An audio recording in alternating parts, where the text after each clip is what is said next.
Bonjour à toutes et à tous. Nous avons vu, dans les chapitres précédents, la mise en forme de nos images, comment les déplacer, et quelle est l'utilité des cadres. Nous allons donc continuer notre progression dans l'animation 3D avec PTE, et, comme annoncé, nous allons créer notre première animation pas à pas, pour obtenir ce carrousel au terme de celle-ci. Pour information, tous les éléments seront créés exclusivement avec PTE, à l'exception de vos images, et de la décoration du carrousel, pour laquelle, je vais utiliser l'image d'une bordure dorée, que vous pouvez trouver telle qu'elle, ou une similaire, sur Internet. Bien. Commençons. Ouvrons notre programme, et insérez une vue vide. À l'aide de la commande configurez la vue, mettez sa durée sur 8 secondes, et vérifiez que l'option point de contrôle des objets proportionnels soit cochée. En effet, cette option va nous permettre, si nous modifions la durée de notre vue, de garder la même animation adaptée à la nouvelle durée, et non tronquée ou figée au terme de sa nouvelle durée. Dans l'onglet Transition, sélectionnez Transition instantanée, CUT. Cela nous permettra de bien voir toute notre animation lors de sa prévisualisation. Refermez cette fenêtre, puis, ouvrez l'éditeur de vue, Objets et animations. Pour cette première partie, nous allons avoir besoin de 2 images au format portrait en HD, et d'un cadre principal. Donc, en premier, ajoutons notre cadre. Pour avoir un résultat correct, et sans devoir calculer les rapports entre les différents axes, définissons notre cadre en forme carrée, soit, modifions sa taille en 1080 par 1080. Puis, renommez-le en carrousel. Nous allons l'utiliser pour y attacher tous les éléments formant notre carrousel, et c'est sa rotation qui va animer celui-ci. Nous allons faire un tour complet à notre carrousel sur le temps de la vue. Attention, l'animation que nous allons mettre en place est prévue pour un tour complet, et pas plus.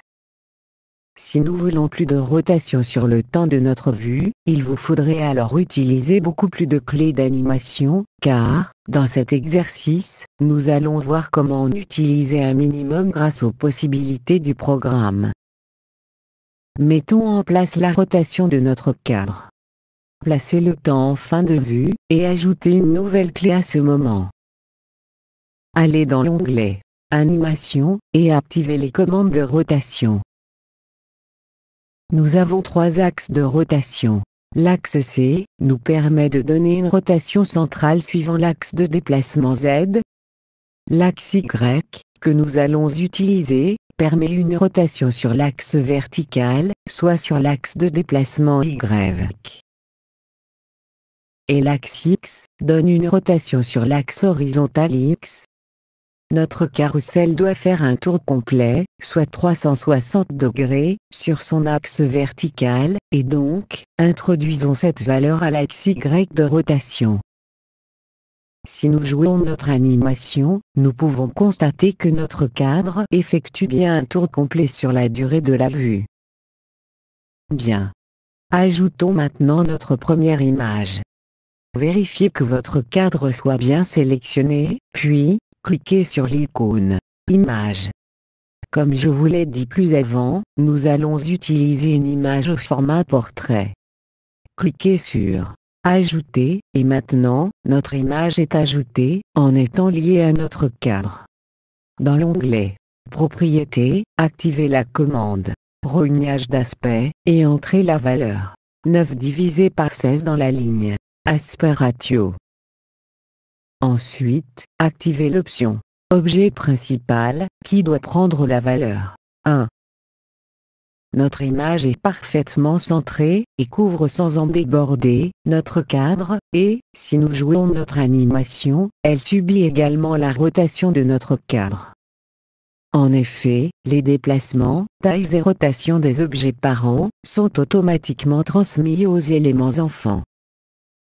Bien, retournons dans l'onglet Animation, et déplaçons notre image, pour que son centre corresponde au bord gauche de notre cadre. Nous allons donc la déplacer du centre au bord gauche, ce qui correspond à moins 100% sur l'axe X. Nous avons vu dans le chapitre précédent, les rapports de déplacement.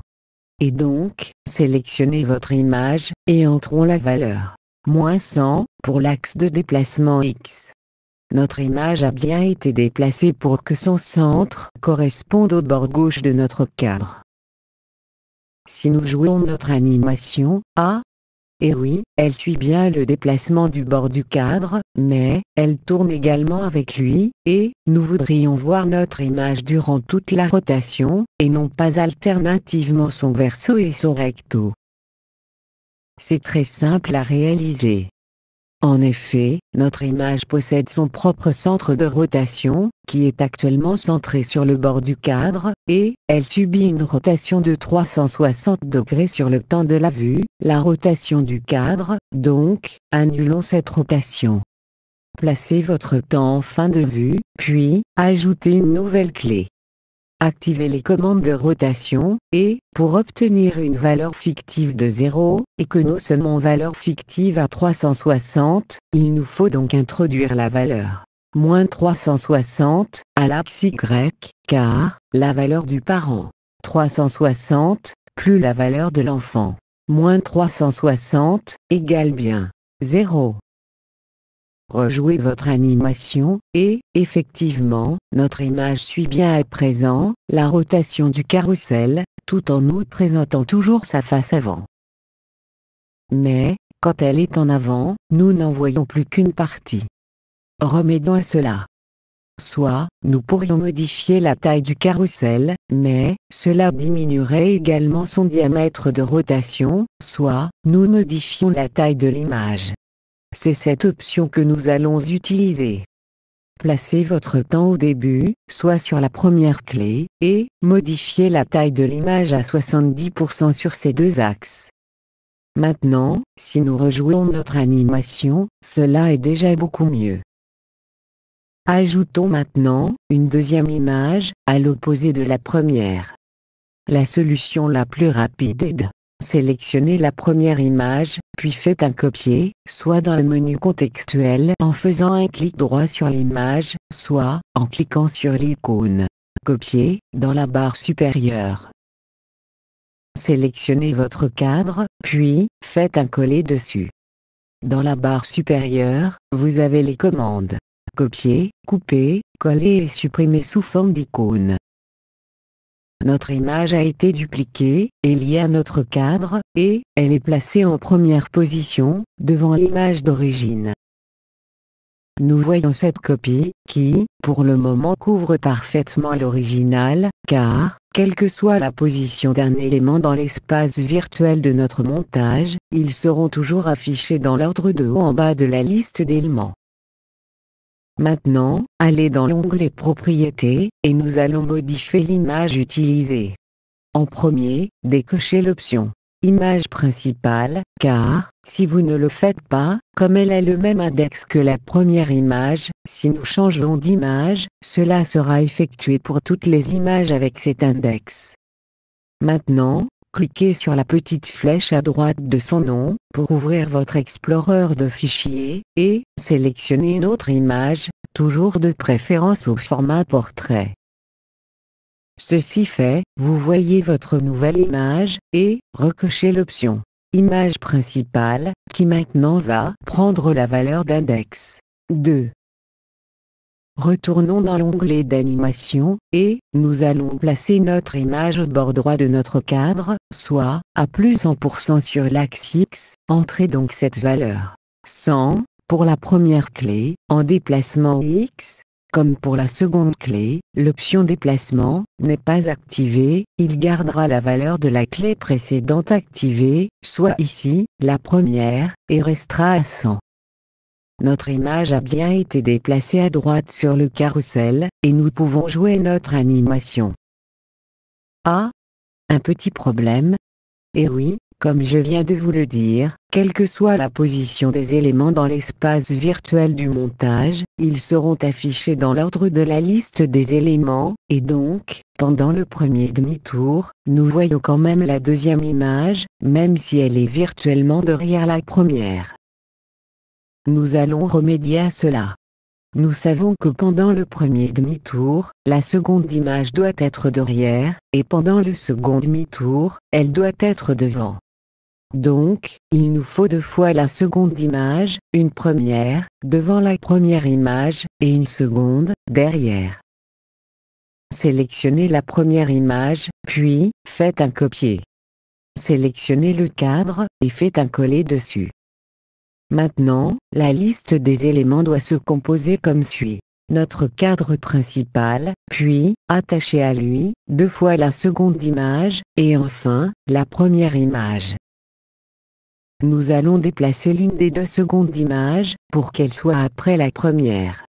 Pour ce faire, sélectionnez la seconde image, puis, faites un clic droit dessus, et utilisez la commande ordonner, et soit, reculer d'un cran, ou, comme cela sera notre dernière image, mettre derrière. Nous avons donc dans l'ordre, la seconde image, la première, puis encore la seconde. La première doit être visible lors du second demi-tour, soit, pendant la seconde moitié du temps de notre vue. Nous pourrions utiliser des clés et jouer avec son opacité, mais PTE offre une commande pour effectuer cela en une seule opération, et sans ajouter de clés superflues.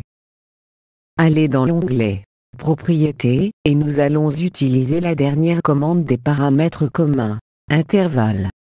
Comme nous voulons voir notre image de la moitié à la fin, notre valeur de fin est déjà correcte, et doit être à 8000, soit la durée de notre vue, exprimée en millisecondes, et nous ne devons modifier que le début de visibilité et lui donner la valeur de la moitié du temps de notre vue, soit 4000, mais, pour ne pas avoir de coupure entre la transition de l'image de devant et celle de derrière, entrez la valeur 3999, ce qui évitera un effet de coupure. Maintenant, la seconde image, la dernière dans la liste, qui elle, doit être visible pendant la première moitié du temps, donc, sélectionnez-la, puis, son temps de début est correct, et à 0, nous ne devons modifier que la valeur de fin, à la moitié du temps de la vue, soit 4000, à laquelle j'ajoute une milliseconde pour l'effet de coupure, soit, entrez la valeur 4001 dans le champ de fin.